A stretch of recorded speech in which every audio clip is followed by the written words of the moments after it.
Bueno, cuando quieran, comienzo, ¿sí, Vero?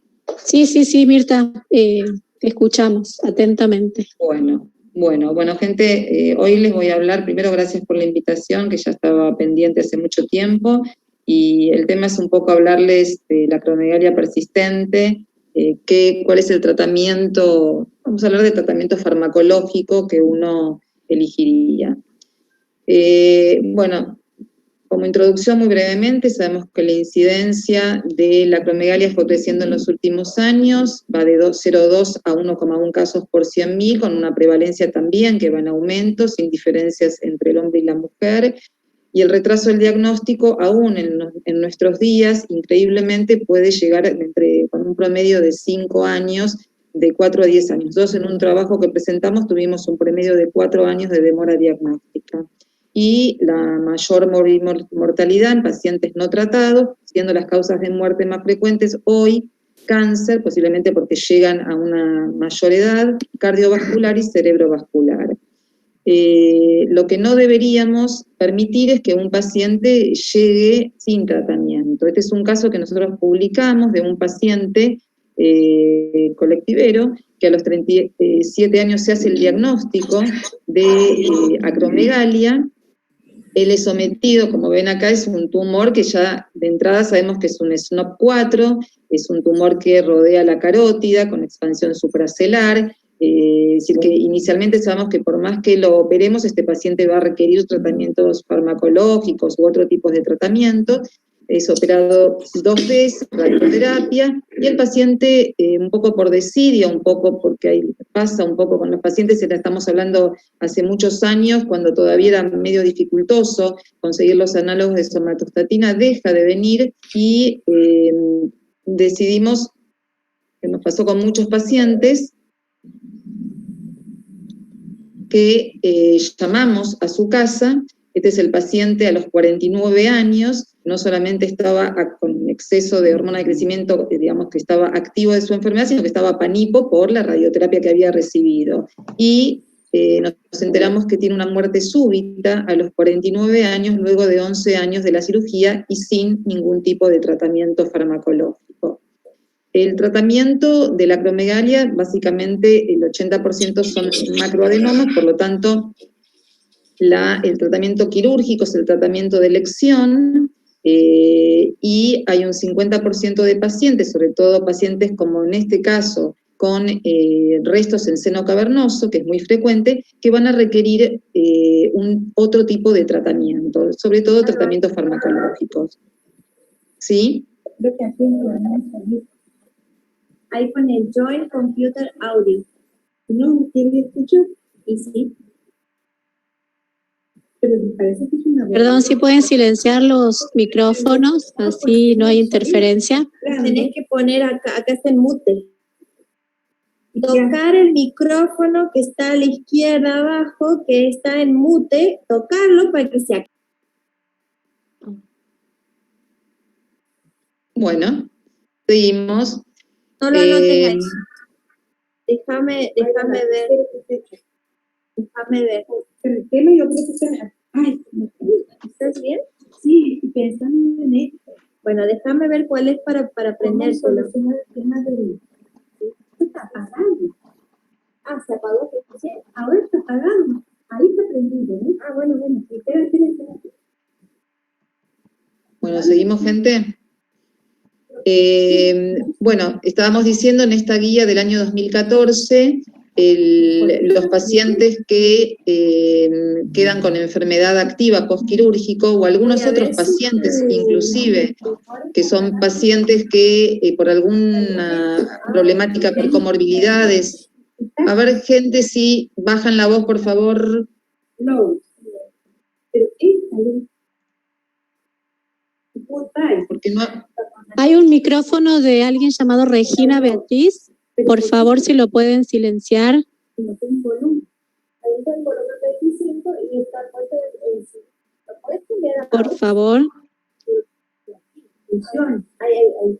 Olguita, ¿vos podés silenciar todos los micrófonos? ¿Pero está enchufado con la compu o te lo sacaron acá? Lo mismo Parece que no. Todavía no. Una empleada, sí. Sí, la doctora Escobar es la que organizó la reunión, así que ella lo puede bloquear. Sí, Aquí sí está el volumen alto. Aquí está. Tiene que desactivar audio. El usuario. Ahí está, me parece.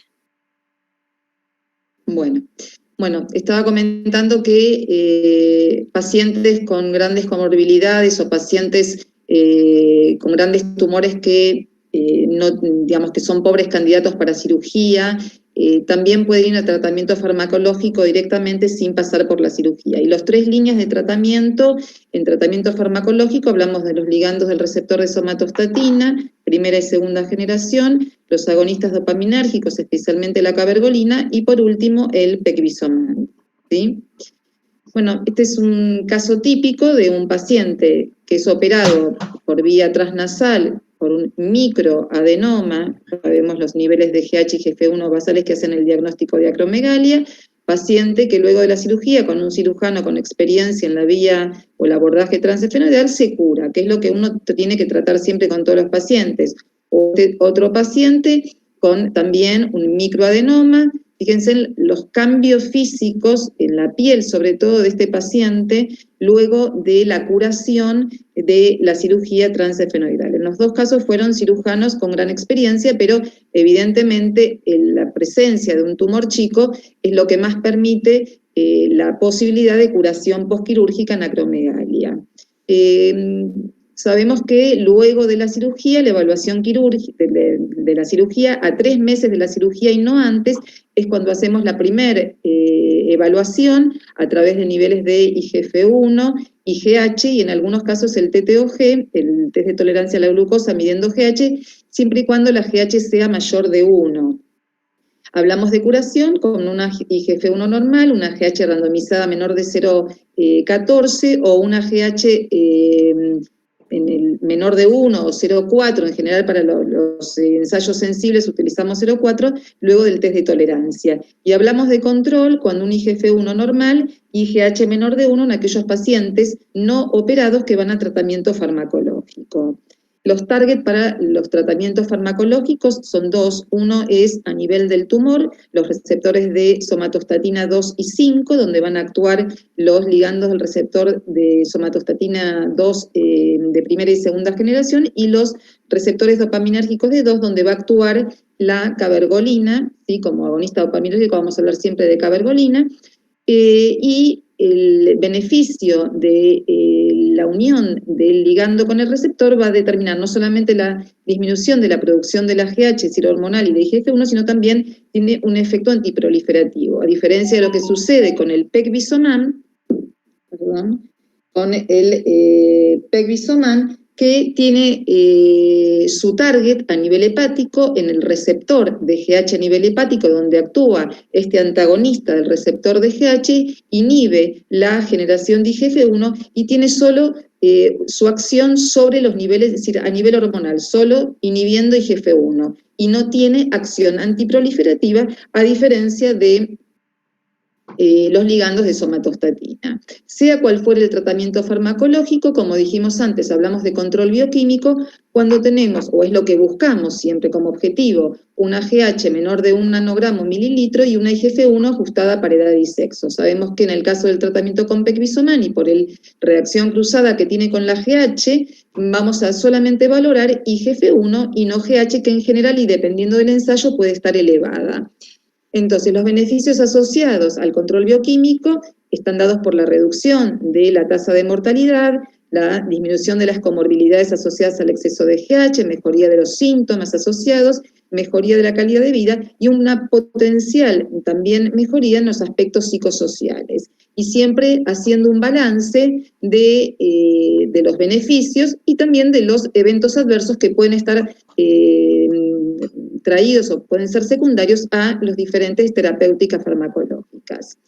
Entonces, ¿qué es lo más común que nosotros podemos ver con respecto al tratamiento farmacológico? Esta es una paciente que consultó a los 22 años por galactorrea y acné, y lamentablemente, digo lamentablemente porque no fue evaluada y valorada correctamente, solo se le pidió prolactina, entonces se le hace un diagnóstico de un microprolactinoma y es tratada durante 8 años con cabergolina y nunca se le pidió, más allá de tener síntomas o algunos signos de exceso de GH, una valoración del eje somatotrófico. Entonces, 8 años tratadas con cabergolina y un especialista, un endocrinólogo, le resulta llamativo alguno de las características faciales, del prognatismo, el ensanchamiento nasal, y ella tenía también muy poca sintomatología clínica, artropatía, no tenía trastornos del ciclo, y se realiza finalmente el diagnóstico de acromegalia.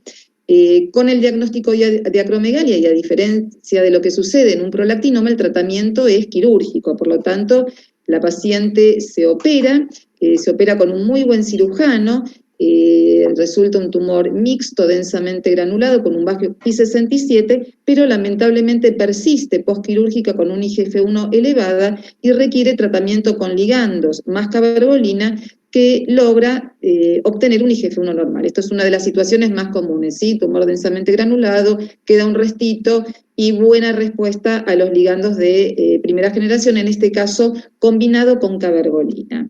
Esta es otra paciente, también joven, no les cuento la historia previa porque ella también tiene una historia previa como la paciente anterior, que le hacen un diagnóstico de un microprolactinoma porque el tumor era más chiquito, con una menorrea secundaria con muy poca sintomatología y signos de exceso de GH, solamente la menorrea secundaria, un macroadenoma, se opera por vía transesfenoidal, queda enfermedad activa cuando ya sabíamos que iba a quedar enfermedad activa porque vemos que el tumor está rodeando el seno cavernoso derecho y queda con enfermedad activa, leve, con un IGF-1 de 1,5 de límite superior normal, la patología fue un tumor densamente granulado con un Ki bajo, recupera ciclos luego de la cirugía, el resto de los ejes normales, no tiene ninguna comorbilidad, ni diabetes, ni hipertensión, ni artropatía, nada, por lo tanto se le indica inicialmente la cabergolina. Con cabergolina 2 miligramos no logra normalizar IGF-1 y se combina con la lanreotide más cabergolina, lo que logra un IGF-1 normal, el resto tumoral sin cambios. Esta paciente ya lleva fácil 8 años de tratamiento, luego tiene 3 embarazos más, en total tuvo 4 embarazos esta paciente, y lleva, diría, ahora debe estar por los 7 años de tratamiento. Bueno, esto es lo más común que vemos, paciente que queda con el resto, se le da cabergolina, se le da un ligando en dosis en este caso de esta paciente está con lanreotide 90, la otra paciente estaba con octreotide 20, más cabergolina. Entonces los ligandos de primera generación, octreotide y o lanreotide, está indicado para pacientes con enfermedad persistente, post-cirugía, en algunos casos con radioterapia, aunque también se puede indicar en ciertos pacientes con ciertas comorbilidades tratamiento primario y o prequirúrgico. La FDA lo aprueba en el año 1988, es decir, que lleva muchos años, el octreotide subcutáneo, el LAR en el año 98 y el lanreotide en el año 2007. ¿Qué podemos decir de... A ver si se puede sacar esto, bueno, lo puedo sacar. Que tengo acá. Bueno. ¿Qué podemos decir del tratamiento con ligandos de primera generación, octreotide u lanreotide? En cuanto a la eficacia, ¿sí? Y cuando hablamos de eficacia, hablamos del control de la enfermedad en términos de normalización de IGF-1 y de GH menor de 1. Y es muy variable, que va del 25 al 55 y el 68%. ¿Y de qué va a depender la eficacia en términos bioquímicos de los ligandos de primera generación? Va a depender de la dosis que utilizamos, de optimizar la dosis, del tiempo de tratamiento, de los criterios que utilicemos también para la valoración de los niveles de IGF-1, si tomamos un parámetro o 2 parámetros, pero lo más importante es la optimización del tratamiento. Con respecto al volumen tumoral, tienen acción sobre todo en pacientes con tratamiento primario, más que en tratamiento adyuvante, y va del 37 al 50% de algún tipo de reducción, pero es más importante también que el tumor en general se estabiliza y no crece, ¿sí? Estas espectaculares reducciones las hemos visto, pero en general la reducción no es como pasa en los prolactinomas, pero en general es más del 20%, 40% de reducción. Pero vuelvo a repetir que es importante que en los restos tumorales postquirúrgicos estabiliza y el ligando no permite que este pequeño resto crezca. En cuanto a las cefaleas, mejora, ya sea por la reducción del tumor o por un efecto directo opioide. Hay falla en la respuesta, vamos a ver que existe lo que se llama resistencia parcial o total a los ligandos de primera generación, entre el 30 y el 40% de los casos. Y vamos a ver que se da sobre todo en un tipo especial de tumores, escasamente granulados, más invasivos, con una concentración de receptores de somatostatina bajas, generalmente jóvenes, hiperintenso en T2. Con respecto al metabolismo de la glucosa, en general los ligandos de primera generación mejoran la insulinoresistencia, pero tenemos que saber que tienen una acción sobre insulina y glucagón, aunque menor que los ligandos de segunda generación, y pueden tener un efecto neutro, y en pocos casos podría empeorar el estatus glucémico. No es en la mayor parte de los pacientes. Hay muchos trabajos que avalan la mejoría de la miocardiopatía, las apneas de sueños, la artropatía, aún en pacientes respondedores parciales. Y también está demostrado la disminución de la tasa de mortalidad a largo plazo. La modalidad de uso es conveniente, ya que se da cada 4 a 8 semanas intramuscular, aunque hay algunos trabajos que han demostrado para el octreotide y para las dosis más bajas del lanreotide la posibilidad de extender el intervalo de dosis. Ustedes saben que el único ligando aprobado para su uso cada 56 días o 2 meses es el lanreotide 120. Aunque nosotros tenemos muchos pacientes que con IGF-1 muy normalizadas le hacemos una extensión del intervalo de dosis de 4 semanas, inclusive hasta 8 semanas, con tanto octreotide como lanreotide de menores dosis. De los eventos adversos, la mayor parte son gastrointestinales, litiasis en el 10 al 20% de los pacientes. La posibilidad de tratamiento combinado claramente es posible, ya sea como vimos con cabergolina, vamos a ver con pegvisoman, pero son tratamientos off-label. No hay estudios controlados que hayan aprobado los tratamientos combinados de las diferentes drogas en acromegalia. Como dije antes, existe en un grupo de pacientes resistencia a los ligandos de primera generación, que es la falla del control bioquímico luego de 12 meses de tratamiento con dosis máximas de ligando. Para octreotide nosotros llegamos hasta 40 miligramos mensuales, que son 2 dosis de 20, ¿sí? Porque no tenemos 40 en el país. Y para lanreotide es 120. Y hablamos de falla de control bioquímico cuando la GH permanece por encima de 1, según, digamos, los diferentes trabajos, o otros toman 2,5 microgramos litro, y la IGF-1 por encima de 1 o 1,2 del límite superior normal. Falla del control tumoral cuando hay menos del 20% de reducción o inclusive aumenta el tamaño bajo tratamiento, y hablamos de resistencia parcial, que es solamente bioquímica, cuando la IGF-1 reduce a más del 50% del basal, pero no normaliza. ¿Cuáles son los factores y las causas predictivos, ¿no?,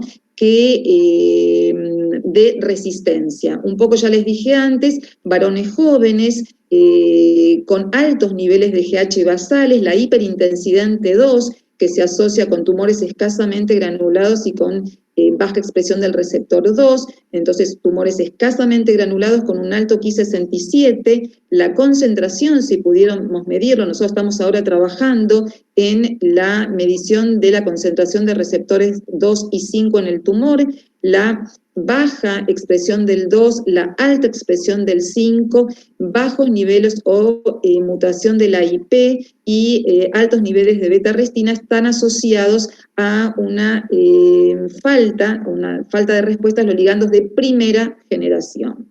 Entonces, si pudiéramos hacer, nosotros habitualmente a través de la citoqueratina podemos individualizar por inmunohistoquímica los dos tipos más frecuentes de tumores en somatotropinomas, que son los densamente granulados, que son los más habituales, ¿sí? Que tienen un pattern de distribución de la citoqueratina que llamamos pattern perinuclear, y tienen muy baja presencia de los llamados cuerpos fibrosos, que se dan los cuerpos fibrosos ODOT como un anillito, ¿sí?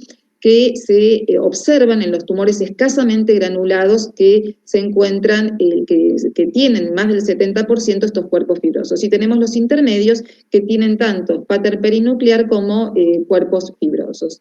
La importancia de esto, y por qué es importante también que el patólogo nos puede dar un diagnóstico a través de la inmunohistoquímica de las citoqueratinas de bajo peso molecular, es porque los tumores escasamente granulados se dan en personas con un promedio de edad más grande, 50, son el 58% macro, tienen una invasividad menor que los escasamente granulados, 38%, el grado de SNOP que podemos encontrar en el tumor es 3-4, es decir, que son tumores más invasivos, la posibilidad de invasividad es del 25%, vamos a ver qué pasa con los escasamente granulados, son menos invasivos que los escasamente granulados, tienen una fuerte inmunohistoquímica para GH, en algunos casos subunidad alfa y beta TSH, y lo más importante, la buena respuesta al tratamiento con ligandos de primera generación. En tanto que los escasamente granulados, que se dan en el 30% de los casos, se dan personas más jóvenes, con macroadenomas en su mayoría, con mayor invasión, con SNOP 3-4 el doble que los densamente granulados, con una débil inmunohistoquímica para GH y una pobre respuesta a los ligandos de primera generación. Los intermedios en general se comportan más como los densamente granulados. Y este es el caso de un paciente de 26 años cuando nos consulta, con un alto nivel de GH, con un tumor escasamente granulado, con un Ki67 alto, con un gran tumor que requirió cirugía, ligandos de primera generación con una respuesta parcial, requirió tratamiento con radioterapia, ¿sí? Acá vemos la imagen de los cuerpos fibrosos, como vimos antes, en el tumor. Es decir, que esto nos da un poco la posibilidad de elegir o de pensar qué paciente va a responder y qué paciente no va a responder a los ligandos de primera generación. Esta es una paciente que cuando se realiza el diagnóstico tenía un macroadenoma, también con invasión del seno cavernoso izquierdo, muy altos niveles de GH, con un IGF-1 de 5,3, como nosotros lo expresamos, de límite superior normal, con diabetes 2, hipersudoración, astenia, apneas de sueño, cefaleas, artropatía generalizada. Esta paciente es enviada a cirugía, pero como suele pasar, no sé si les pasa a ustedes, algún tema administrativo, la paciente no se opera y inicia tratamiento con octreotida y cabergolina, con lo cual reduce el tumor en un 50%, como vemos acá, se reduce al 50%, queda la porción ubicada en el seno cavernoso, con un IGF-1 entre 2,5 del límite superior normal, fíjense lo bien que bajó la GH, y bajo tratamiento con 30 de octreotida y cabergolina 2 miligramos. Esta paciente es lo que nosotros llamamos una resistencia parcial, ¿sí? Una resistencia, esperen que sigamos, una resistencia parcial, y a pesar de la resistencia que no normaliza IGF-1, ella revierte la diabetes y mejora todos los aspectos clínicos previamente mencionados, pero la IGF-1 no normaliza, ¿sí? Así que hablamos de una resistencia parcial. ¿Cuáles son las opciones ante la resistencia a los ligandos de primera generación? Lo primero de todo es optimizar la dosis, ¿no? Llegar a la dosis máxima, 120 del anreótido y 40 si se puede, octreotide, y utilizar la cabergolina combinada, que como dijimos es off-label, y también el debulking, ¿sí? Entonces la cabergolina que la usamos en acromegalia, y a pesar de que la usamos y mucho, es de uso off-label, ya sea en monoterapia o ya sea en tratamiento combinado, es efectiva cuando los niveles de IGF-1 no son tan altos, ¿sí? Está descrito menos de 2 del límite superior normal, es efectiva, muy efectiva combinada, y se debe a la acción de la cabergolina sobre el receptor D2. Se habla de una posible comunicación intracelular entre el receptor de somatostatina y el receptor D2, o bien una heterodimerización del receptor, de los dos receptores, ¿sí? Del receptor que están ligados a la proteína G. Bueno, ¿y qué podemos decir de la cabergolina en términos de efectividad o en términos de normalización de los niveles de IGF-1, ¿sí? Los diferentes trabajos, que son todos trabajos observacionales, no hay trabajos, posiblemente por eso no hubo nunca un trabajo controlado, posiblemente por eso sigue siendo off-label, es un trabajo de los franceses en monoterapia. A ver, que yo acá no puedo ver bien, el 34% de normalización o de eficacia bioquímica, pero como ven con un IGF-1 no muy alta, ¿sí? Y en general en monoterapia con niveles de prolactina alta. 52% en trabajo en pacientes con tratamiento combinado, pero también como requisito salir de niveles de IGF-1 no muy altos.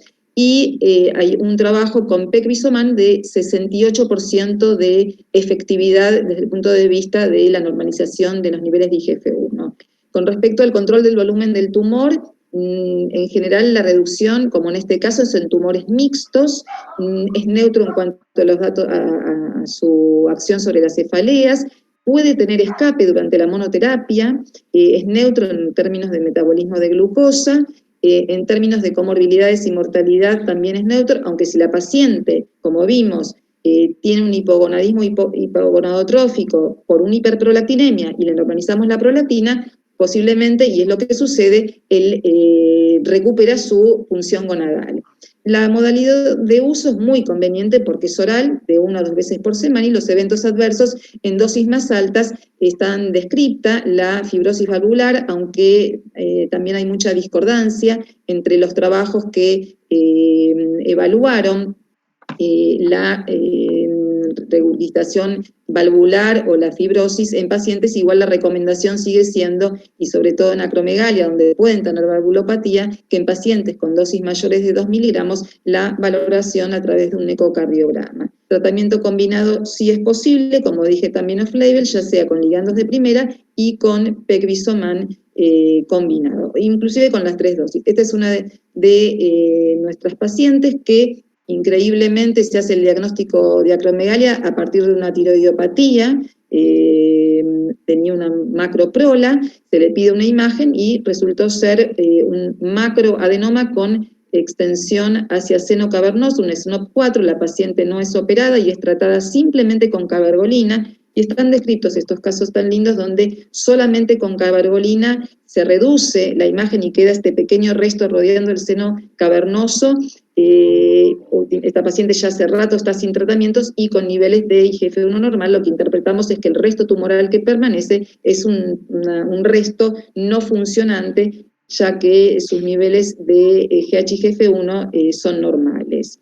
Esta es una paciente donde lo que quiero mostrar un poco el papel del debulking también en pacientes resistentes. Esta es una joven que cuando consulta tiene 22 años, amenorrea secundaria, como casi todas las jóvenes con acromegalia, con poca sintomatología asociada, artropatía, hipersudoración sí, no diabética, no hipertensa, no con mayores comorbilidades porque posiblemente son pacientes jóvenes, con niveles elevados de IGF-1, un macroadenoma con extensión hacia seno cavernoso izquierdo. Ya sabíamos que esta paciente iba a requerir tratamiento farmacológico crónico, fíjense en los niveles de GH elevados, bien elevados, y una prolactina de 226, lo que nos estaría hablando posiblemente también de un tumor mixto. Esta paciente inicia tratamiento con análogos y con cabergolina, con lo que logra, fíjense en cómo se despega el tumor del quiasma óptico, pero queda un gran resto tumoral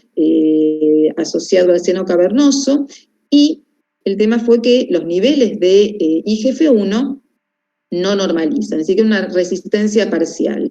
Esta paciente entonces lo que decidimos es la cirugía transefenoidal, y con este muy buen debulking, logra con la misma dosis de octreotide y de cabergolina normalizar los niveles de IGF-1. Y hay varios trabajos que demuestran cómo la citorreducción permite una mejor respuesta al mismo tratamiento que venía recibiendo previamente.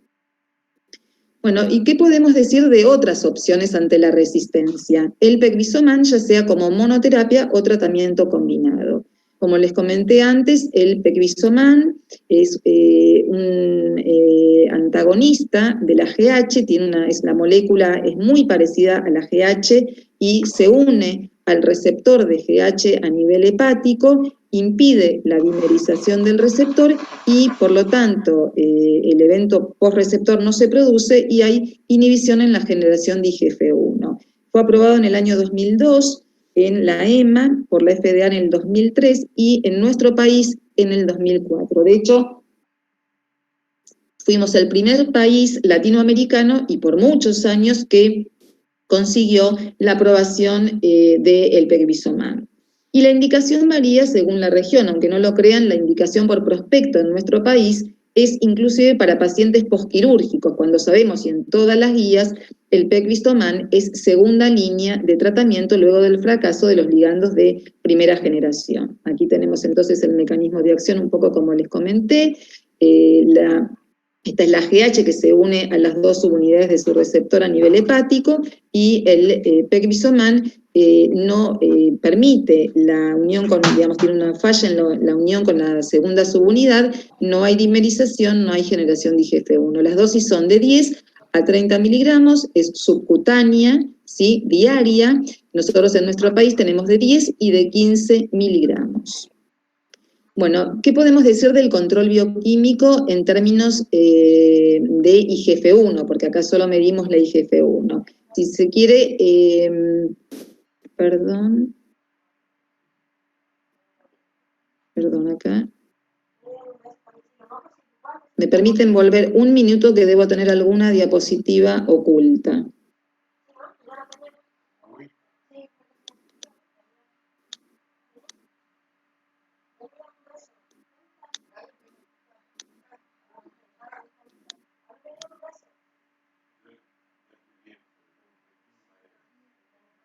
Bueno.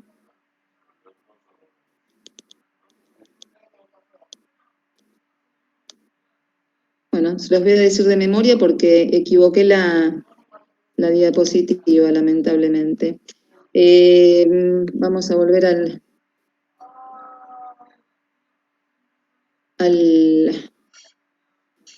así. Bueno, imagínense que acá dice pegvisomán, ¿sí? El control bioquímico del pegvisomán es la droga que más efectividad tiene en términos de control de IGF-1, ¿sí? En algunos trabajos llega a ser hasta el 99%, en trabajos controlados. En la vida real, que son los trabajos del ACRO-Study, es aproximadamente en el último ACRO-Study, que reúne como 2.000 pacientes, un trabajo europeo-americano, 73% de normalización de IGF-1.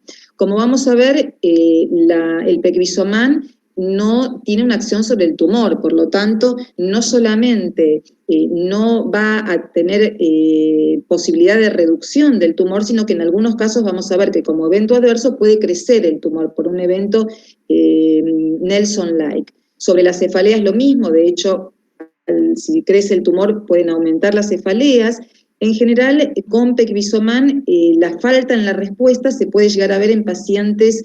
Se ven un 20, un 30% de los pacientes con un elevado BMI, índice de masa corporal, en pacientes diabéticos, son los con mayores comorbilidades, son los pacientes que más falla por ahí tienen en la respuesta. Y una de las cosas más importantes del pegvisomán es sobre el metabolismo de la glucosa, que lo mejora. ¿Por qué? Porque el pegvisomán solamente tiene una acción sobre la insulinoresistencia y no tiene acción ni sobre la insulina, ni sobre el glucagón, ni sobre las incretinas, como puede pasar con el pasirotide que vamos a ver. Hay estudios sobre mortalidad con pegvisomán, no, sí mejora las comorbilidades, esto está demostrado. La modalidad de uso, si se quiere, es lo más dificultoso en el pegvisomán porque es la única de todas las drogas que es de uso subcutáneo diario.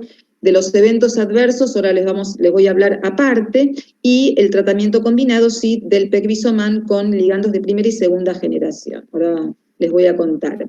Estos son los dos trabajos de pegvisomán, ahora que les quería mostrar, que son los dos países latinoamericanos que pudieron tener su cohorte de pacientes con acromegalia y pegvisomán, primero los brasileros. Este es un trabajo de 109 pacientes, son 61 mujeres, 95,4% son macroadenomas, y esto por ahí es muy importante, que todos los pacientes, los 109, recibieron pegvisomán como segunda línea de tratamiento ante el fracaso de los ligandos de primera generación.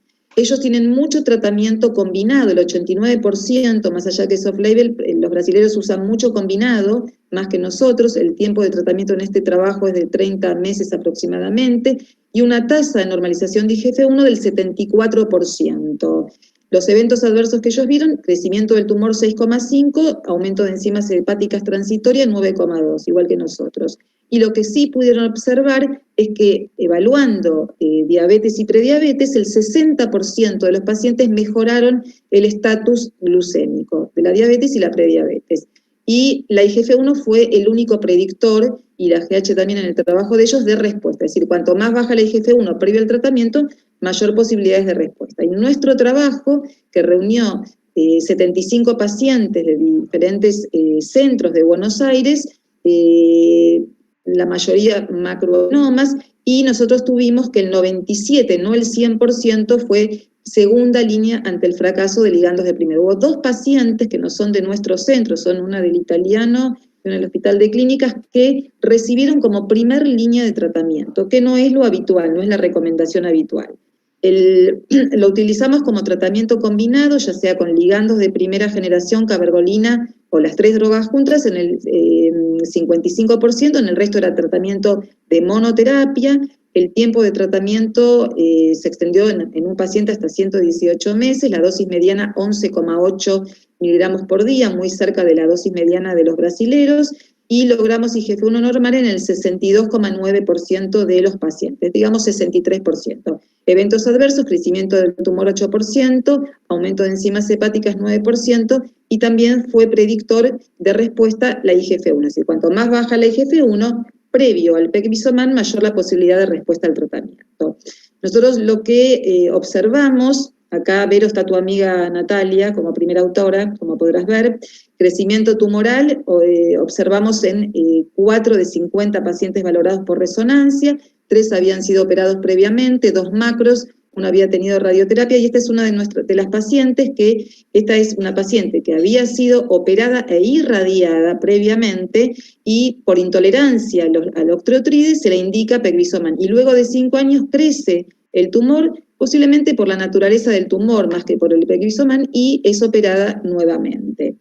Es muy importante esto del sitio de inyección. No sé si han tenido oportunidad de tratar pacientes, pueden tener lipodistrofia localizada. Hemos tenido un caso de celulitis que es muchas veces causa de discontinuación de tratamiento, es por acumulación grasa, por lipólisis en la zona de la inyección, y tuvimos hepatotoxicidad. Es muy importante valorar, ¿sí?, este evento adverso, el aumento de enzimas hepáticas transitorias, que lo tuvimos en el 9% de los casos, y luego de la discontinuación o la reducción de la dosis, en todos los casos el aumento de enzimas volvió a la normalidad.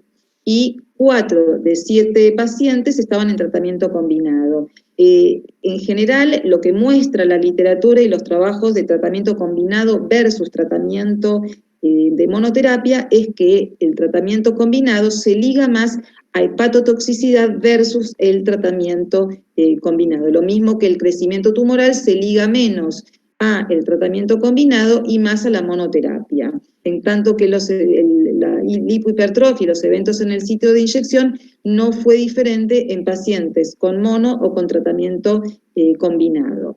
Y si se acuerdan de esta paciente que había tenido una resistencia parcial porque se redujo el tumor, porque la IGF-1 bajó al 50% pero no normalizó, estábamos en la duda o en la elección de qué tratamiento, ¿no? Si darle pegvisomán combinado o pensar en otro tratamiento. En ese momento estábamos con el trial de pasiriotide, y esta paciente entra a el protocolo de pasiriotide, no solo que no tiene respuesta, sino que desarrolla una diabetes, y luego con tratamiento combinado con pegvisomán logra hasta el momento actual IGF-1 normal, sin eventos adversos como crecimiento del tumor, ni tampoco lipohipertrofia y tampoco hepatotoxicidad. Y esta es otra de nuestras pacientes que luego, la paciente es del norte, no recuerdo quién lo operó, pero es una paciente que cuando se diagnostica tenía 26 años, un tumor muy quístico, fíjense en T2, este tumor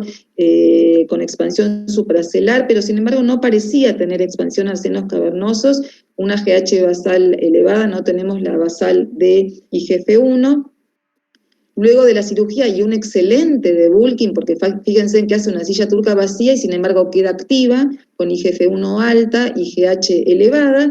Esta paciente tenía un tumor densamente granulado, todo hacía pensar que iba a responder excelentemente a los ligandos de primera generación y luego de 18 meses de tratamiento con octreotide y cabergolina no normaliza los niveles de IGF-1 y terminamos con pegvisomán en monoterapia. Elegimos la monoterapia porque no tiene prácticamente resto tumoral y la posibilidad de regrow es muy baja, a pesar de no estar irradiada, logrando un IGF-1 normal con resonancia normal, sin crecimiento a los 2 años y sin hepatotoxicidad.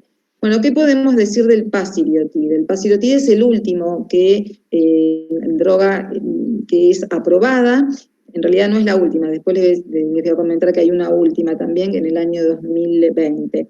Fue aprobada en 2014 como tratamiento de primera y segunda línea por la FDA y la EMA respectivamente, es decir, la FDA primera línea, la EMA segunda, es decir, ante el fracaso de los de primera. Y en Argentina en el 2017 como primera línea, es decir, que si uno por prospecto lo quiere dar en primera línea luego de la cirugía, lo podría hacer, aunque la mayor parte, vamos a ver, de las guías lo propone como segunda línea entre el fracaso de los ligandos de primera generación.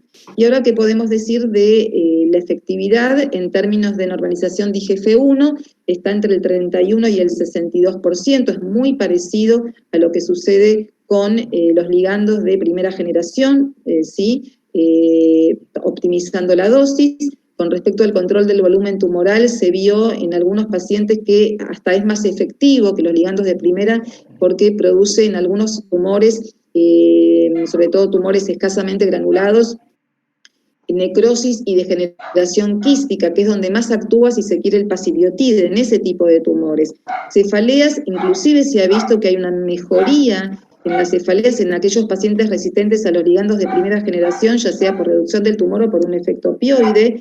En el estudio Paola, que fue que permitió la aprobación de esta droga, el 25% de pacientes resistentes a los ligandos de primera generación responden al pasirotide, y el gran problema del pasirotide es su acción sobre la insulina, sobre el glucagón y como vamos a ver sobre incretina, lo que va a determinar que altera el metabolismo de la glucosa y es un evento adverso que se puede llegar a dar, esto se vio en el estudio Paola, en el 68% de los pacientes. Todavía no hay estudios de comorbilidades a largo plazo, lo que sí podríamos decir que si empeora la glucemia o si no se corrige, podría tener un evento negativo a nivel cardiovascular. La modalidad de uso es igual, es inyectable intramuscular cada 4 semanas, y bueno, los eventos adversos son los mismos que los ligandos de primera, más la alteración del metabolismo de la glucosa en el 68% de los pacientes.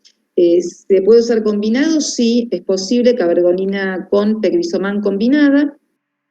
Acá hay un trabajo que es el estudio, en realidad, como le dije, siempre es off-label, el pasirotide, ya sea con cabergolina y ya sea con pegvisomán. En un estudio que es también del grupo holandés, el estudio PAPE, son 61 pacientes controlados con pegvisomán y con ligandos de primera, que le cambian el ligando de primera y le pasan a pasirotide. Y lo que vieron es que de estos pacientes que estaban con ligandos de primera, la mayoría requieren menos dosis de pegvisomán, en vez del ligando de primera, el pasirotide. Mejor respuesta en pacientes con cefaleas también, reducción tumoral mayor en aquellos pacientes que tenían todavía un tumor visible y grande, y lo mismo que antes, el tema es la diabetes, que aumentó la tasa de diabetes del 32 al 68,9% en 6 meses de tratamiento. Nosotros participamos de este estudio Paola y les voy a mostrar las dos pacientes que respondieron al pasiriotide. Esta es una mujer de 40 años en ese momento, porque este estudio comenzó hace 9 años. Esta paciente estaba operada y estaba recibiendo octreotida y cabergolina sin ningún tipo de respuesta, tenía cefaleas incoercibles, es una paciente con muy mala calidad de vida. Esta paciente, luego del pasiriotide, 60 miligramos por mes, normalizó niveles de GHIGF1, redujo el tamaño del tumor y lo más importante es la mejoría de sus cefaleas, que está descrito en la literatura, estas importantes respuestas. Y esta es la segunda paciente, que es una chica muy joven, de 24 años, con un tumor bien en seno cavernoso, que ya venía operada, sin respuesta, que ya venía con octreotide, con lanreotide, con cabergolina, sin respuesta, también tenía cefaleas que la mantenían en la cama. Luego del pasiriotide logra reducción del tumor y mejoría clínica, sin dudas, que fue lo más importante de esta paciente, porque a pesar de la mejoría clínica, la reducción del tumor no redujo IGF-1. Esta paciente luego la sacamos del protocolo, lamentablemente, porque teníamos que pensar en alguna otra posibilidad, porque la IGF-1 no bajaba a pesar de la mejoría clínica.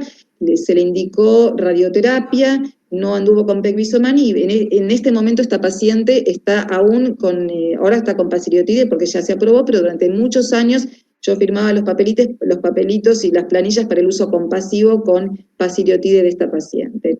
Y es interesante este consenso del año 2018, que es un consenso que determina o que da las recomendaciones para pacientes con inadecuado control de GHIGF1 bajo ligandos de primera generación, ¿sí? Entonces, esta guía específicamente recomienda como primera línea los ligandos de primera generación con y sin cabergolina, es decir, que cuando los pacientes no tienen adecuado control, se le da la cabergolina combinada. Y en este consenso lo interesante es que toman 2 parámetros para decidir para segunda línea qué dar, si pasiriotide o si pegvisomán. Entonces toman como parámetro el tamaño del tumor y la alteración del metabolismo de la glucosa. Entonces dicen que pacientes no controlados con ligandos de primera y con cabergolina, con un importante resto tumoral sin diabetes, la indicación o la recomendación va para el pasiriotide. Cuando no están controlados, pero el paciente aparte tiene alteración del metabolismo de la glucosa, la indicación iría para el pegvisomán. Y cuando un gran resto tumoral y alteración del metabolismo de la glucosa, el tratamiento combinado de ligandos de primera generación con el pegvisomán, ¿sí? Y un poco lo que les contaba antes de este punto de la glucosa en relación a la diabetes, en relación a la acromegalia y en relación a las diferentes drogas que uno opta, ¿sí? Sabemos que la diabetes en acromegalia se da entre el 11 y el 53% de las diabetes, insulinoresistencia en el 90%, no hay tanta data con respecto a la glucemia alterada en ayunos, a la alteración de la curva. Sabemos que sí se da en pacientes con más edad, con más duración de la enfermedad, con historia familiar de diabetes, con niveles más altos de GHIGF1 y con mayor índice de la masa corporal. Lo que nos muestran entonces las diferentes drogas en relación al metabolismo de la glucosa es que la cirugía y el pegvisomán tienen un efecto, si se quiere, beneficioso, porque sobre todo actúan sobre la insulinoresistencia. Los ligandos de primera generación, octreotide y lanreotide, tienen un efecto neutral en la mayor parte de los pacientes, pero no se olviden que tienen también un efecto sobre la insulina y sobre el glucagón, en tanto que el pasiriotide tiene un efecto sobre el glucagón, sobre la insulina y sobre la sincretina, y es el que tiene peor efecto sobre el metabolismo de la glucosa, y es importante saberlo a la hora de elegir un tratamiento. Entonces, un poco acá es qué buscamos con el tratamiento médico en la acromegalia, ¿no? Entonces, nosotros tenemos que saber que están todas las líneas, ¿no? Ligandos de primera, de segunda, que ya está el pasiriotide, la cabergolina, que no hay que dejarla de lado, y el pegvisomán. Saber cuál es la eficacia de cada una de las drogas, cuáles son, cuál es su efectividad en cuanto a control de síntomas, si controlan síntomas o si no, en cuanto a la morbilidad y a la mortalidad, si se quiere, a la glucemia, ¿sí? Tener en cuenta los ligandos, que el pegvisomán mejora la glucemia, que el ligando de segunda, hay que tener cuidado justamente con esto. La reducción tumoral, nada con el pegvisomán, sí con los ligandos de primera y segunda generación. La reducción de la mortalidad, con el único que está demostrado hoy, es con octreotide y lanreotide, porque bueno, hay 30 años de experiencia. La modalidad de uso, si inyectable mensual, si oral, si subcutánea, y obviamente los eventos adversos, conocerlos bien a la hora de elegir un tratamiento. Seguimos. Este es si quiere, el grupo brasilero, ¿sí? Ahora les voy a mostrar que publica un algoritmo teniendo en cuenta la expresión de los receptores. Pero antes de eso les muestro que hay un trabajo del grupo de Jacobacci y Corbonitz que evalúan, ¿sí?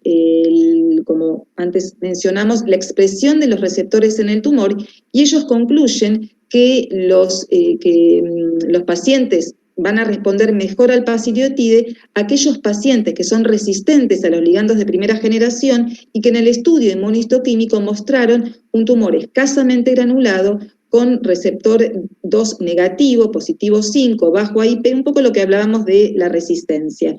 Y el grupo brasilero propone que pacientes activos luego de la cirugía, en los que claramente se puede hacer en el tumor la expresión del receptor 2 y la expresión del receptor 5, aquellos que tienen receptor 2, ir al octreotide y lanreotide, aquellos que tengan negativo el receptor 2, ir hacia pacireotide si es positivo el 5, ir hacia cabergolina, a lo mejor si la IGF-1 no es tan alta y podemos medir el receptor 2, cosa que no podemos hacer, y ir a pegvisomán cuando el receptor la expresión del receptor 2 es negativo, es bajo el 5, y tienen un resto chico y un IGF-1 elevada. Un poco es la propuesta de ellos, pero esto es un poco difícil, y para ir terminando les voy a mostrar este casito, que es un paciente que él cuando consulta por primera vez, él vive ahora en Argentina, pero vivía en Bolivia, a ver si puedo sacar esto, que no, ahí está, acá abajo.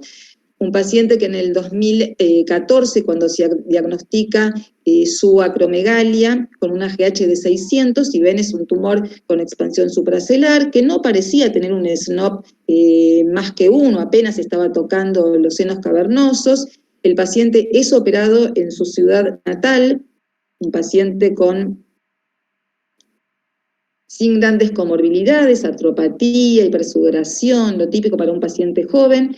Se opera en Bolivia con un muy buen debulking, inclusive ya acá vemos que ya hay un SNOP 2, si se quiere, se opera, y lamentablemente la patología, uno lee la patología, y lo único que decía adenoma eosinófilo y basófilo, era todo lo que decía el informe de la inmunohistoquímica, y lamentablemente este paciente, con una GH basal de 600 y con un tumor que no parecía tan invasivo, luego de un par de años que no es tratado, crece el tumor con un tumor altamente invasivo, no solo un seno, sino que los 2 senos cavernosos, ¿sí? Paciente sin tratamiento y con toda la sintomatología.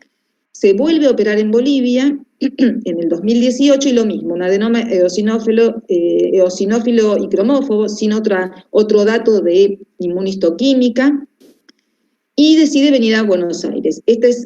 Fíjense en que en esta segunda cirugía no se pudo hacer un buen debulking, quedó todo el tumor, un tumor bastante fibroso y con niveles de GH-IGF-1 elevado. Y es cuando viene a vernos a nosotros, sí, nos contacta por vía mail, y lo primero que estudiamos es la patología, a ver qué tenía ese tumor. Y la doctora Figurelli, en el hospital de Fernández, nos evalúa, nos hace el estudio patológico del tumor, que resultó ser un tumor escasamente granulado disperso, como lo llama ella, con una citoqueratina positiva en DOT, con una GH positiva, prolactina negativa, con un Ki-67 de 10, ¿sí? De 10, ustedes saben que más de 3 es un tumor altamente proliferativo, y con un P53 positivo. Uno piensa que si esta patología la hubiéramos tenido acá, luego de la primer cirugía, posiblemente hubiéramos actuado, por lo menos darle análogos, y pensar en un paciente con un Ki de 10, ¿por qué no hacer radioterapia en esta instancia? ¿Sí? Bueno, ¿cómo sigue la historia? El paciente durante el 2019, porque después le agarra la pandemia, comienza con octrotridelar en forma irregular, la GH nunca bajó, la IGF-1 tampoco, de comorbilidades el paciente no es hipertenso, no es diabético, tiene una función cardíaca normal, no es dislipémico, tiene sí un hipogonadismo hipogonadotrófico y un hipotiroidismo secundario, con un eje adrenal normal, y en fines del año pasado, decidimos la tercera cirugía, porque, estaba muy cerca del quiasma como para hacer una radioterapia, así que se hace una tercera cirugía para lograr este debulking, ¿sí? A 3 meses de la cirugía, obviamente que no se logró nada en términos de normalización bioquímica, y recibe este año tratamiento radiante de intensidad modulada, con un total de 5.400 centigrados. Y bueno, este paciente, el último control en este año, tenemos un IGF-1 alto y una GH que todavía no baja, todavía no tenemos los efectos de la radioterapia, y en este momento le indicamos pasiriotide. Como es un paciente hospitalario, la verdad es que cuesta un poco la indicación de un ligando de segunda generación. Pero por el tipo de tumor y por las características, posiblemente tenga una mejor respuesta por todo lo que estuvimos viendo al ligando de segunda generación. Para nuestra sorpresa, cuando le medimos expresión de receptores, nos dio positivo 3 cruces para el receptor 2 y negativo para el 5, sin explicación. Y esto es un trabajo que presentó la doctora Gadela hace muy poquitito en una charla que lo vieron en SAEM, haciendo una correlación clínico-patológica de la respuesta a los ligandos de somatostatina en acromegalia. Ellos evalúan 153 pacientes, todos operados, ¿sí? Pero ninguno había recibido previo a la cirugía ligandos de somatostatina de primera generación para poder evaluar bien el receptor después en el tumor. Ni radioterapia previo a la cirugía tampoco, todos pacientes activos que reciben ligandos de primera generación. ¿Y qué analizan? El sexo, la edad, la IGF-1 y la GH basal y pretratamiento, la patología del tumor, si son escasamente granulados o densamente granulados, y la expresión del receptor 2 y 5, y hacen un score.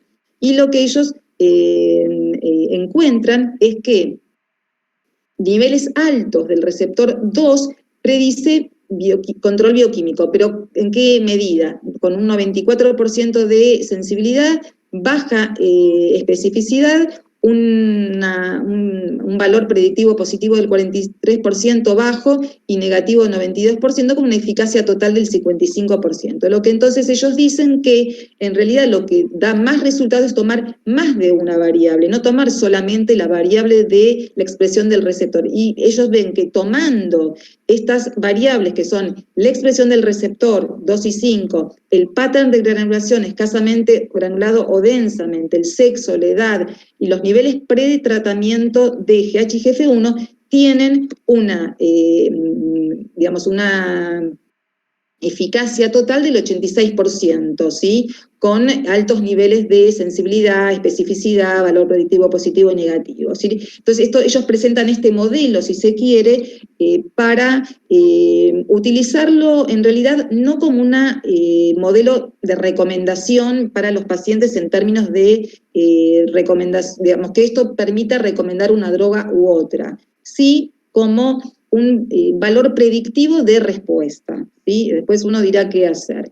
Entonces, un poco la discusión y como mensaje, los ligandos de somatostatina de primera generación son el tratamiento de primera línea luego del fracaso quirúrgico, ¿sí? Eso sabemos siempre que tenemos que utilizar ligandos de primera. Ahora, la pregunta es, ¿siempre vamos a usar ligandos de primera? ¿Podríamos usar ligandos de segunda, pecrizumab? Importante la necesidad de un diagnóstico histopatológico completo. Yo no sé cómo están en Tucumán, pero hay muchos lugares donde el diagnóstico histopatológico es pobre y no nos da información, la información que tenemos que tener para tomar también conducta. La medición de la expresión del receptor 2 y 5 podría ser predictor de, así, lo que mostró Gadela, solitos ellos, no pueden ser, si no podemos usar esto solo para definir respuesta. Sí, estos paneles clínicos y moleculares orientadores para elección del tratamiento, la edad del paciente, la GH basal, el tipo de granulación, ¿sí? La invasividad también si se cree. ¿Qué rol tiene el pasiriotide y el peguizumab luego del fracaso de los ligandos de primera generación? ¿Alguno pudiera tener un rol como primera línea? En general, yo cuando hablo esto con otros profesionales de otros países, en general, la mayoría viene luego del fracaso quirúrgico directo a los ligandos de primera. Ninguno opta por un ligando, por ejemplo, de segunda. radioterapia temprana en casos seleccionados y la importancia de un tratamiento personalizado. Y bueno, acá para finalizar, y les agradezco, es todo mi equipo de trabajo, de endocrinólogos, de patólogos y de neurocirujanos y de bioquímicos, que nos permite tratar a estos pacientes de una mejor manera. Bueno, muchas gracias, dejo de compartir, no sé si están durmiendo. A ver. No, nada. Si te dormís, perdés. Muchísimas gracias, Mirta, muy lindo. Te hago una pregunta. En los que vos mostraste el tratamiento que hicieron ustedes en el estudio, 27 meses duró con promedio. Tuvimos una paciente que estuvo 118 meses, ¿no? El promedio fue 27 semanas, mínimo 3 meses. Bien, y eso, ¿al paciente le decís que va a estar con esa medicación siempre o no?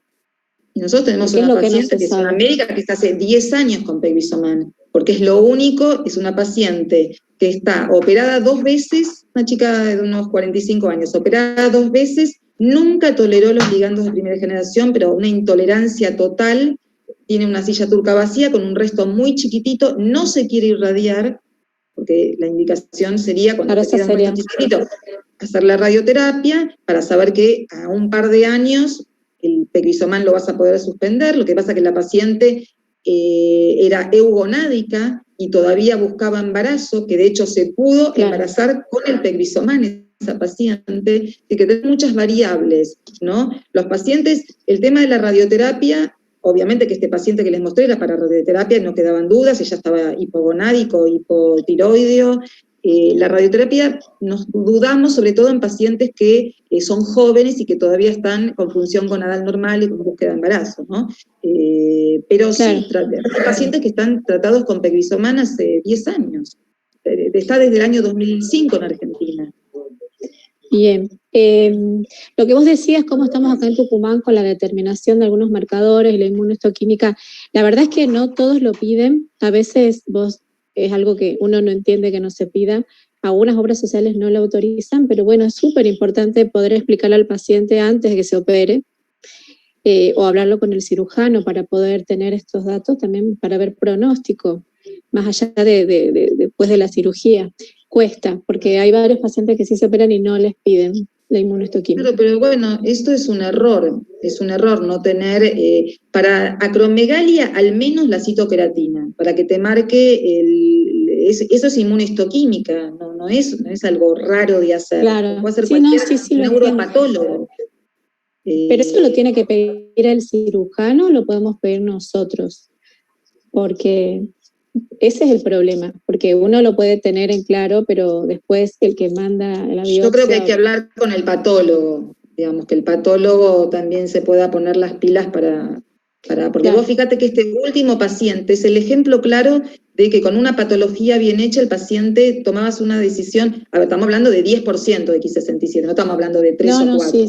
Era claramente un paciente que tenías que mandarlo a radioterapia, con esos valores de Ki. Mirá que yo no soy muy a favor de la radioterapia y la espero, pero en pacientes con Ki tan altos tenés Sabés que van a fracasar. Sabés que van a crecer, digamos, es lo que le pasó a este paciente.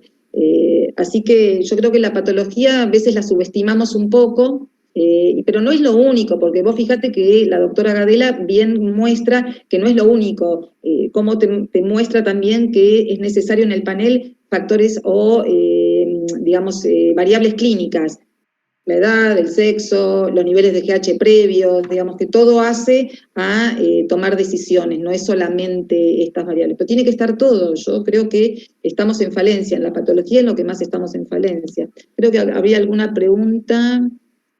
Ahí me fijo en el chat. Gómez Lasalle. Sí.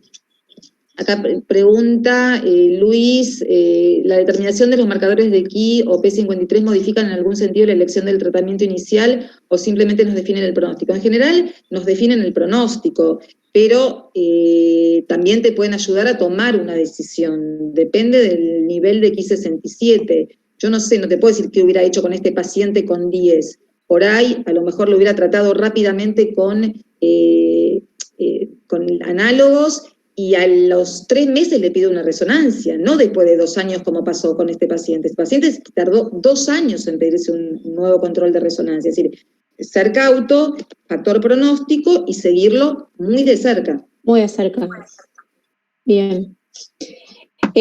Al principio vos habías nombrado una paciente que, dos pacientes la trataron como prolactinomas nada más. Eso es común. Eso es muy común. Es muy común. De hecho, la paciente que yo te derivé es así, venía tratada como un prolactinoma. Porque no se pide IGF-1. Tal cual.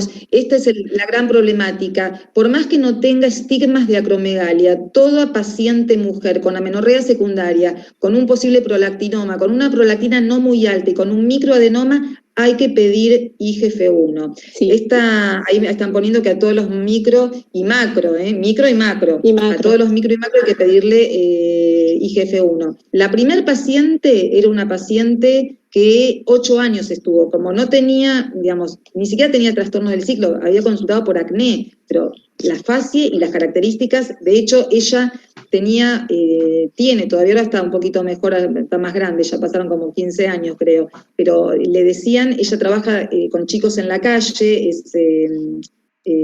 ¿cómo se llama?, cuando son asistentes sociales, y la confundían con hombres, le decían que era travesti, porque tiene un estigma masculino, típico de los pacientes con acromegalia, y ningún endocrinólogo que la vio en 8 años pensó en esa posibilidad de que pueda tener una acromegalia. La problemática es que, obviamente el prolactinoma y la prolactina alta no se asocia a todas las comorbilidades, cáncer de colon, cardiomiopatía, etcétera, etcétera, que sí se asocia el exceso de GH, es decir, que no subestimar pacientes que no tienen clínica. Y la segunda paciente, que no mostré todo el caso, pero era amenorrea secundaria, prolactina de 70, microadenoma, prolactinoma, se embaraza con ese microadenoma. En el puerperio se pone acromegálica mal, pero esa paciente era acromegálica previamente. Claro. Y en el puerperio no solo que se pone acromegálica, sino que crece ese microadenoma y se hace un macro. Entonces hay que pedir la IGF-1. La IGF-1. A mí me pasó con esta paciente que le pregunté si se le habían separado los dientes. Fue solamente ese signo el que me hizo sospechar de para pedirle un IGF-1 y que no era un prolactinoma. Una mínima separación de los dientes, porque después no tenía nada más físicamente. Pasa en acro y pasa en Cushing. Sí. No sé si alguna vez han tenido algún Cushing o oligosintomática. Nosotros hemos tenido un montón de pacientes con amenorrea secundaria nada más, y con la imagen. Claro. O con una posibilidad de una característica de SOP, pero con una imagen, digamos. No hay que subestimar tanto el Cushing como la acromegalia. A ver si había otra pregunta. Sí, el doctor Gómez Lasalle. Sí. Habla de una prolactina de 200 y es por desconexión o se lo considera como mixto. No, para poder definir o ponerle el sello de tumor mixto, tiene que estar operado. Digamos, tiene que tener la patología que me diga que es una paciente con un tumor cosecretor de prolactina porque marcó la inmunohistoquímica. Es claro que una prolactina de 200 o algunos pacientes de 1000 son pacientes con tumores mixtos. 200 hemos tenido desconectivas, pero en general la literatura te habla del corte de 100, 120 para desconectivas. 100, en general 100, sí. Cuando vos decís que subís la dosis de un sandostatina a 40, ¿le tenés que poner las 2 inyecciones? Sí, yo nunca tuve 40. 2 de 20. Qué duro. Sí, 2 de 20. En el mismo día. Claro, 20 en una cola y 20 en la otra cola. Bien, durísimo. Durísimo. ¿Y cuándo definís? Los mexicanos años que no tuvieron 30 usaban 40 como si nada, porque no había 30 miligramos en México. En un momento dijiste que podías espaciar un poco la dosis de los de primera línea. ¿Desde cuándo, desde qué valor o desde qué estabilidad, o cuando uno encuentra estabilidad, le podés decir, bueno, te puedes poner un poquito más de 4 semanas? A ver, Hay dos escenarios ahí, ¿no? Porque un escenario es la paciente o el paciente que está irradiado y que vos sabés que en algún momento la IGF-1 te va a ir bajando por efecto de la radioterapia, 3, 4, 6, 7. Ese siempre lo mirás con más atención en términos de decir, bueno, ¿cuándo se normaliza y qué vas haciendo en general?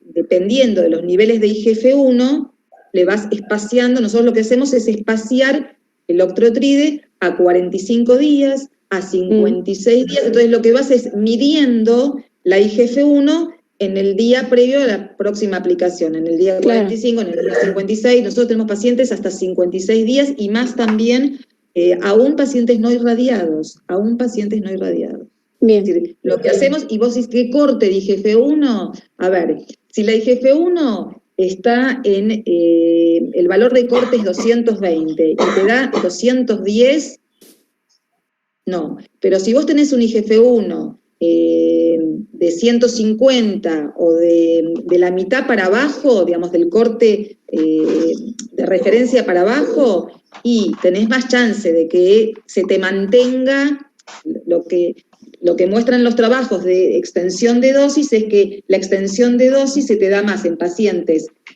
inclusive hay algún paciente que hasta se curó y se le suspendió y quedó curado, no es lo habitual, no es como con los prolactinomas, pero hay algunos que nosotros hemos tenido 2 casos.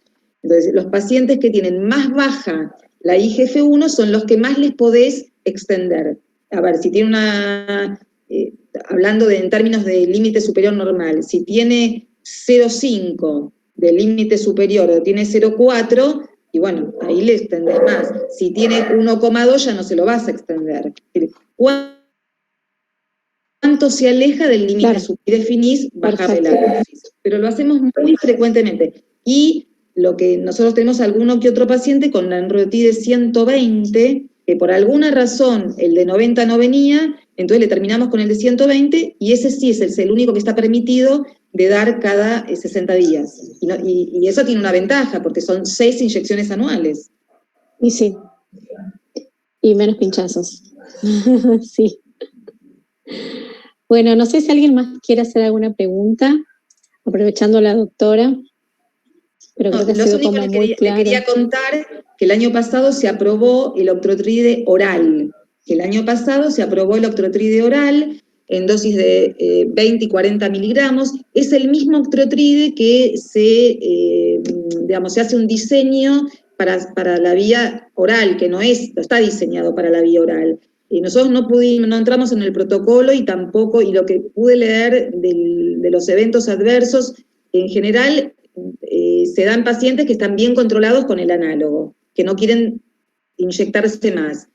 Tiene bastantes eventos adversos, algunos pacientes escapan, y bueno, no sé si llegará a Argentina. Lo que sí les puedo contar es que hay el desarrollo de una nueva droga que se llama paltusotine, ¿sí? Paltusotine, que es una droga que estamos entrando nosotros, hoy ingresamos el primer paciente con esta droga que fue diseñada para la vía oral, para acromegalia, es un análogo, actúa sobre el receptor 2, pero está diseñada para la vía oral, es una toma diaria, y el protocolo que estamos iniciando, que es un fase 3, es para pacientes que están bien controlados con el octrotride o el lanreotide, que quieran entrar a la vía oral, ¿no? Así que bueno, esa es la opción en Latinoamérica, creo que en Córdoba también, no sé qué otra provincia entra al protocolo. El único tema es que es versus placebo, es lo único, que es doble ciego, por lo tanto el paciente cuando se randomiza puede entrar en el brazo de placebo o en el brazo de droga activa, por 9 meses. Pero bueno, es una nueva opción. Sí, en Brasil la fase 2 anduvo muy bien, tiene muy pocos eventos adversos, y bueno, pero en realidad no es que es más efectivo, no hay ninguna droga nueva más efectiva, no. Es igual de efectiva, nada más que para los pacientes que no se quieran inyectar más. Bien. Bueno, Mirta, clarísimo todo. No sé si alguien quiere comentar algo más, pero me pareció bueno. Me da bronca por una diapositiva que no sé, porque yo saco y pongo, puse mal, perdón. No hay problema, pero se entendió todo, aparte te lo sabes de memoria. Clarísimo. Te agradecemos un montón este Ateneo, ya finalizando el año, así que cuesta un montón. Pero bueno, muchísimas gracias. Es el último. Bueno. a descansar, entonces, el último de nosotros también de este año. Bueno, así que espero que el año que viene seguro te voy a estar llamando de nuevo. Bueno, está bien, cuando quieran, vamos a estar ahí, podemos hacer algo de Cushing, Dale. No sé, hay cosas muy interesantes, lesiones de tallos, hay casos raros, hemos tenido casos rarísimos, la verdad, de Cushing sobre todo. Bueno, y después cuando se resuelva lo de la paciente esta, capaz que lo podemos contar. Podemos hacer un Ateneo, si te parece, un día que sobre ustedes ese caso puedan, clínico. específicamente sobre ese caso lo preparás vos si querés. Sí, dale. Todas las resonancias, todo, y sí, dale. Dale. Bueno, muchísimas gracias de nuevo. Te mandamos un beso grande. Un beso a todos y bueno, espero que hayan aprovechado algo de la charla. Y gracias a todos por participar. Nos vemos. Chao. Buenas noches, chao.